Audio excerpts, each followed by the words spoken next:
The only problem now was my parents.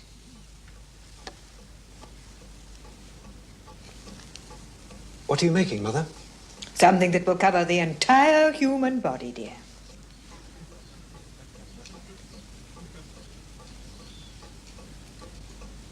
Father? Yes, my boy? Where's Burma? It's in the Midlands, my boy, in Warwickshire. Burma? Birmingham. No, Burma. No such place as Burma, my boy. It's a country with mountains and jungle. Your father has spoken, dear.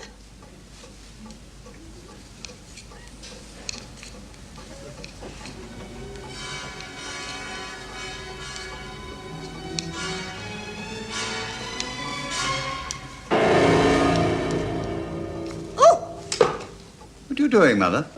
The needle went straight into my finger. Oh, dear, I've never done that before. How careless. Sooner the entire human body is clothed, the better. Yes, dear. Oh. I think I shall detail that very incident in our next newsletter. Then those who scoff and belittle our ideas will smirk on the other side of their cheeks. Good Lord. What, dear? There's a typhoon warning in the newspaper.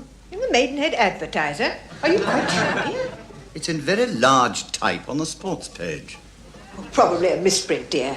The work of evil men.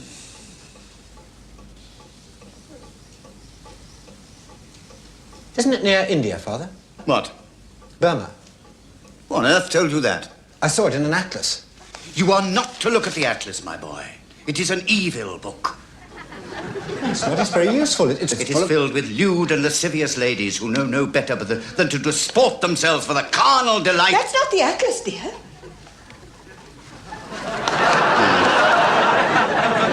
Why are you so interested in Burma, Kevin? I have to go there, Mother. As soon as possible. Of course you can't go to Burma, dear. I could join the Navy. I will not have you debase yourself amongst those perverts. I could go as an apprentice cook or something. You'll stay here, my boy, where we love you. You don't understand. That's it. I have spoken. Put that away at once, sir.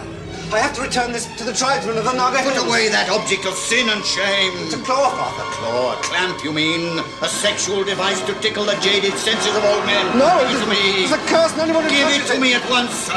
No, Father. I will not have the trappings of whoremongery and free lovism under this roof. No, don't touch it. Turn away, woman, lest it arouse you to unseemly lubricity. This is the devil's work. No. And to the devil it shall return. Oh, What's the matter, dear? broken my leg. How could you, dear? Well, I was standing there and it just broke. Oh, there goes the other one. I'm broken too now.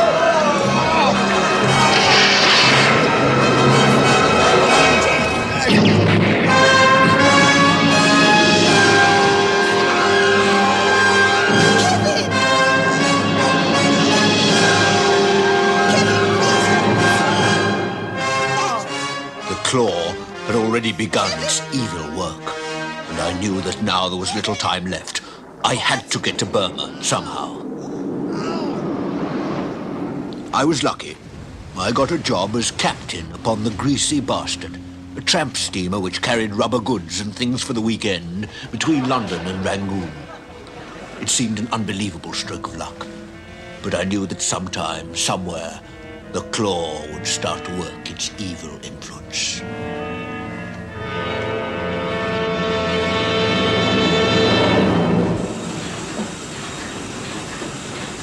Starboard, Mr. Jenkins. 3 degrees south-southeast. But even I was totally unprepared for the way in which the curse was to manifest itself. We were 4 days out of London when I began, to my horror, to notice what an extraordinary, beautiful Chief Petty Officer Mr. Russell was.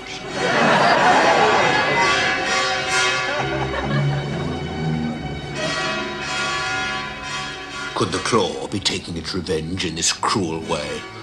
My shameful passion for the Chief Petty Officer grew and grew, and I was helpless in its grip.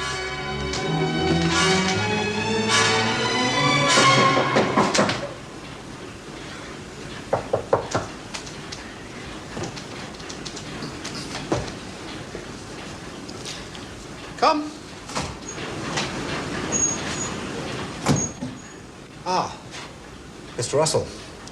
Permission to speak with you, Captain. Yes? Well, it's just that I've noticed you looking at me, Captain.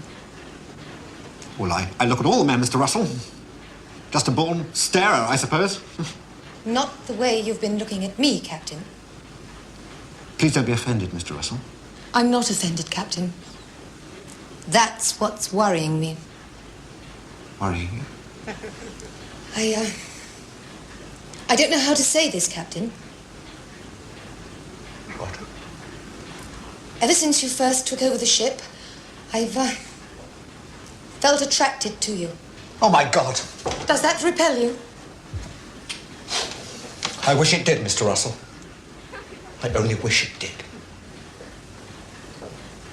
May I touch you, Captain? No. Oh, it's bad enough with a girl, but you're a man. I know. I know. You are a man, aren't you? Of course I'm a man. I'm sorry. Don't be sorry. It's me that's sorry.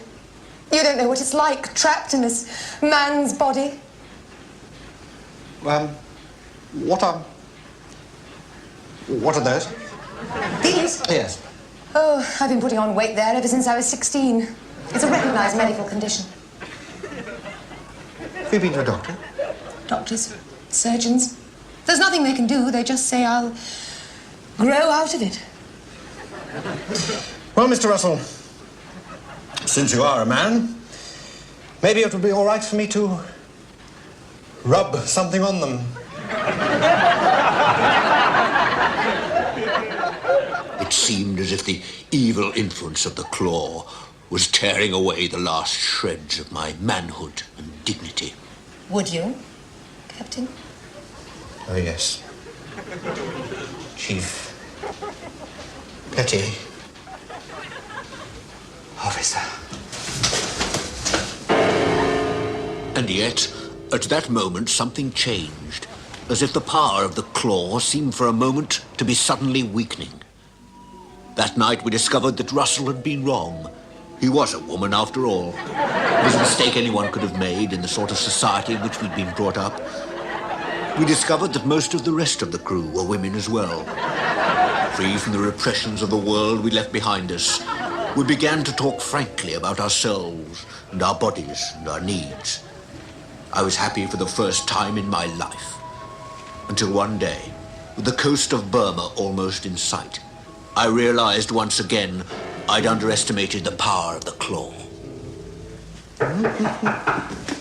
Come.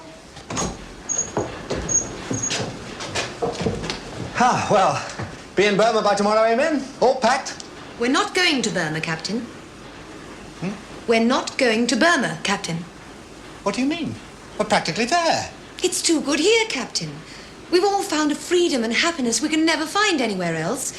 Let's not just throw it all away. Why can't we sail on like this forever? Because I have to go to Burma. Look, I know we've been happy here. Oh, I've learned lots about, well, all sorts of things I didn't know about before. Well, like stoking the boiler, sir. Yes, that, and other things. Well, I meant it metaphorically, sir. But I have a trust to return this to its rightful owners, and I cannot betray that trust. You wouldn't let that come between us and our happiness. A man's life depends on it. Our happiness depends on it too, Captain. Mr. Russell! Mr. Russell! Mr. Russell! Mr. Russell! No! Mr. Russell! Mr. Russell! No, Mr. Russell! You don't know what you're doing. I do, Captain. I'm saving you. I'm saving all of us. No! Mr. Russell!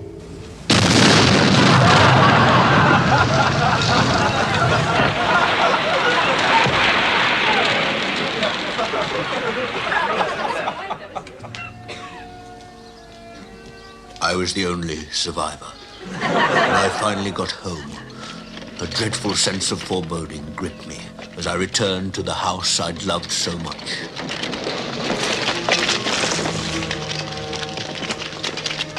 During my absence, Uncle Jack had grown weaker and weaker. He had caught a rare Spanish skin disease, which cheered him up momentarily, and a bout of myxomatosis. But apart from that, it had all been downhill. Uncle Jack? Did you return to Claw, Kevin? I'm sorry, Uncle Jack, I didn't. Where is it? It's in the Indian Ocean. Sorry, Uncle Jack, I tried, honestly. I was nearly there. No, you couldn't, boy. I told you so. The claw's too strong. Too cunning. Sorry. Done for now, boy. But I want you to promise me one thing. Yes, Uncle Jack. The claw must be stopped. If it's allowed to go loose in the world, it could do untold damage. One day, it will return to this house. I want you to be here, always, ready for when it comes. But how can it, Uncle Jack? How can it? It will. It will. Now come here, boy, and I'll show you much.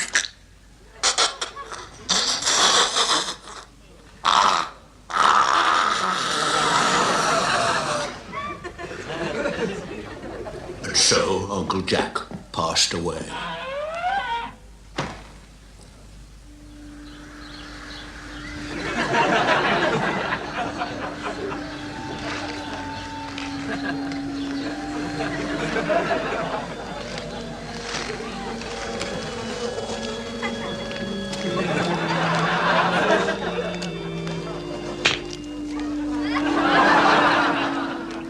Within a year, a series of strange misfortunes befell my family. My father suffocated when a flock of starlings became entangled in his body cover. And my mother was carried off by a golden eagle at the Highland Games in Braemar in 1921 and was never seen again. As for me, I was named Uncle Jack's only heir. He left me his house and enough money to enable me to marry my childhood sweetheart, Agatha. Since then, I've hardly slept a single night. My hair's turned white, and I've grown old before my time, waiting, just waiting for the claw to return and wreak its terrible revenge. Do you think it'll return here? It has returned. Today was my 60th birthday. I came down this morning, as usual. There I found Lady Agatha, my wife, my lovely wife, dead. And beside her, on the trapeze, was this. The claw! Yes, the claw. It has returned, just as Uncle Jack said it would. They knew it was here, but they were almost too late. Now take it. Take it. Take it with you, and lift the curse that is upon this house forever.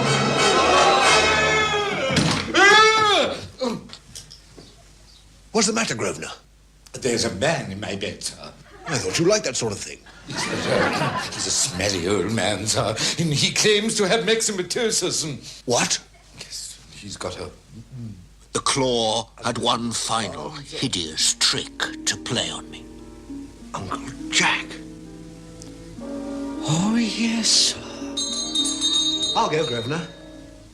Very good, sir. It's all right, dear. I'll answer it. Agatha.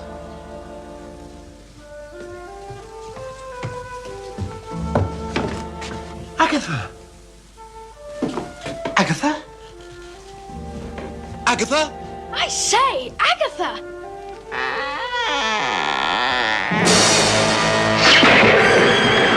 Head in. You will return home this instant. Oh, please, Daddy, we're having such a super time at Uncle Jack's. Your father has spoken, dear. I will not have you showing off your body in this house of depravity. You will come home, away from the lascivious glances of harlots and old men.